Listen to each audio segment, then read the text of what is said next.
Hey everyone, welcome back to Guitars with David. In this special episode, Jerry Cantrell Les Paul Custom Wino Epiphone edition. Well, look at that. Man, they nailed it. That looks just like the Gibson Custom Shop, doesn't it, guys? Well, let's see what case candy we get in here. Looks like just your typical bag of Epiphone stickers. Case key.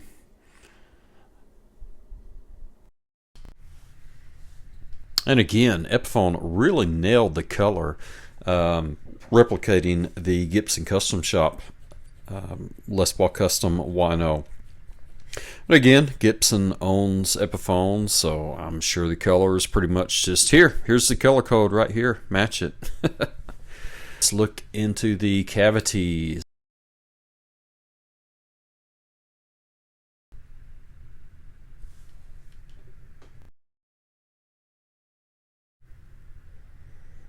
Get this last screw out of the way. There we go.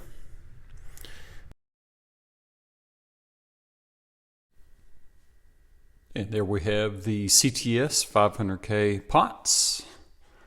It's like just some standard capacitors in here and your usual quick connect plug-ins for the pickups and the toggle switch.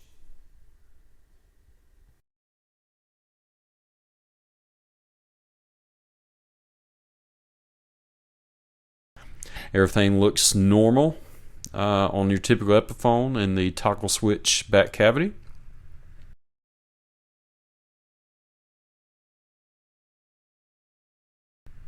Now with the strings off, let's pull the hardware and just kind of confirm that we've got the Epiphone Locktone series. Yes, there we have it. Epiphone branded on the back and Locktone series. See the little louvers sticking out there. And the bridge. Yep. Epiphone branded Locktone series. You know, it'd be pretty awesome if some signature guitars like this came with, I don't know, maybe some Tone Pros locking bridge and tailpiece. That'd be awesome, right? Alright, get the pick guard out of the way. Looks like there's some smudges underneath there. Maybe light scratching. No big deal. I'm sure that'll buff out. Either way.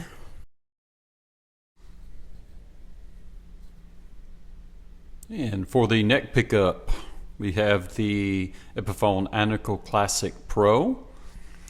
And you see these pickups on the studio models as well as some other signature models. Few markings in the cavity, but all in all, really good looking, clean cavity routing in there.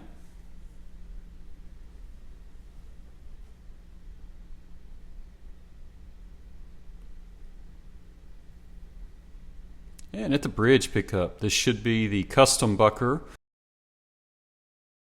Epiphone 98T. So Jerry Cantrell's custom Gibson is a 90s model Gibson Custom Les Paul. So the 98T, this is going to be Epiphone's custom humbucker version of what the Gibson 498T humbucker is.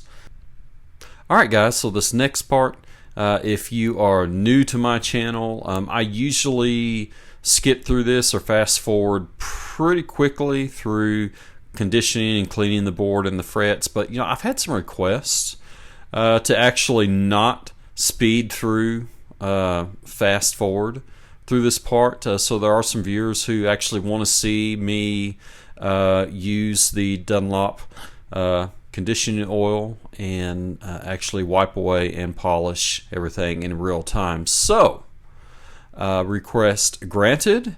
So we're going to do that on this video, so there's no fast forward. If you would not care to watch this part, it's going to take probably the next 5 to 7 or 8 minutes, so please feel free to skip ahead.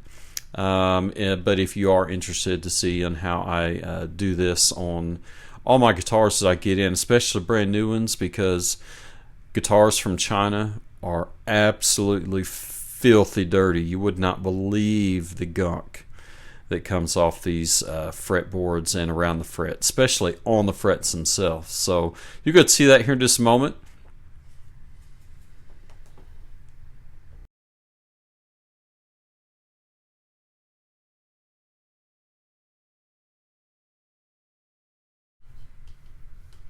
And when using this product, or probably any product for that matter, with the conditioning oil, lemon oil, whatever you want to use on your guitar fingerboards, I'm not mashing it in. I'm just kind of putting just a light pressure on there as the product comes through the applicator pad onto the board.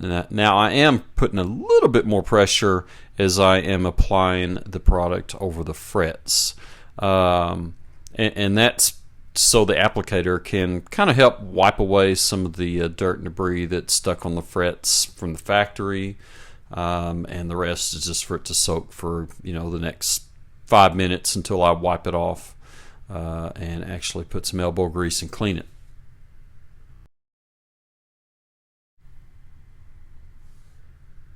And make note of the instant shine and the brightness of the ebony wood that this product really brings out immediately when applying it on there. And I know it's because, number one, it's wet with the applied product, but really that shine and look for the most part stays after you wipe it off. It's really good thing to do for your fretboards, especially rosewood and Indian laurel boards, as it really brings out the color in the woods. And on ebony boards, basically just adds a nice bright shine to it and just keeps them clean.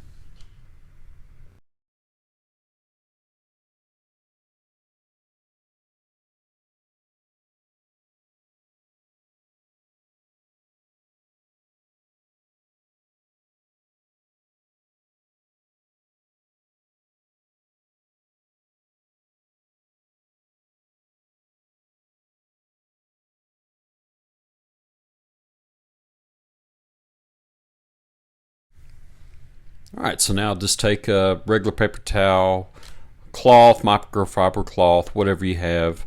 You don't want anything really abrasive, more on the soft side, but to wipe away the oil from the board. And I'm using my left hand on the bottom side of the neck, pressing up on it, taking the weight of the guitar off of the roll of paper towels, and right underneath where I'm directly putting pressure, polishing and cleaning off these frets, because I don't want any unnecessary pressure force on the neck that would stress the entire neck itself.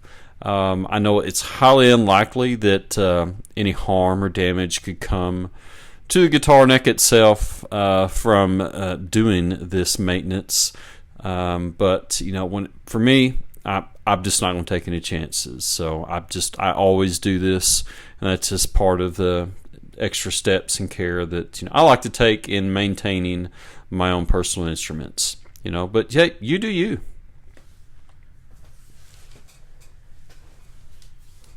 And as you can see here, black lines on that cloth. Absolutely disgusting how dirty these guitars are. If you think about it, well, if you're asking, well, David, why are these guitars so dirty? Well, if you look at the guitar factories here in America, they're in sealed buildings, well ventilated AC system, air filtration systems in there. And then if you look at the official Epiphone tour in China of the factories there, it pretty much looks almost like a chicken house with all the windows and doors open to the outside elements. There's no air quality filtration of any kind, nothing. So it's whatever, all the junk blowing around in the air over there that settles on everything in the shop and on this guitar. So definitely, if you're getting something that's manufactured in China, you're probably going to want to do this step unless you want just solid black fingers for about the first month or two. depending on how much you play when you first get a guitar.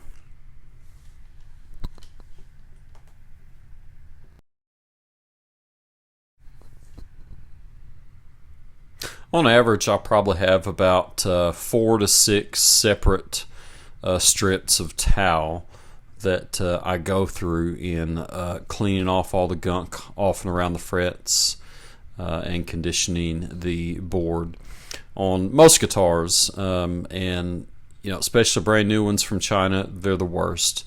But I also do these steps on brand new American guitars as well. They're dirty also, but just probably 5%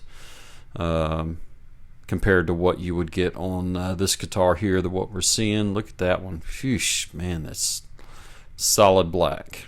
Gross.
And after finishing cleaning off and drying all the frets and the board, you want to take a separate clean towel and fold it several times and go down the edges of the fretboard in case any of the conditioning oil kind of dripped down or ran down the sides. You want to be able to wipe that off and don't leave it.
Alright, so we are finished with the conditioning and cleaning of the fingerboard and the frets, and as we kind of get a close-up look and go down from one end to the other, we really see a nice shine and brightness in the ebony board, as well as the block inlays look a lot better too.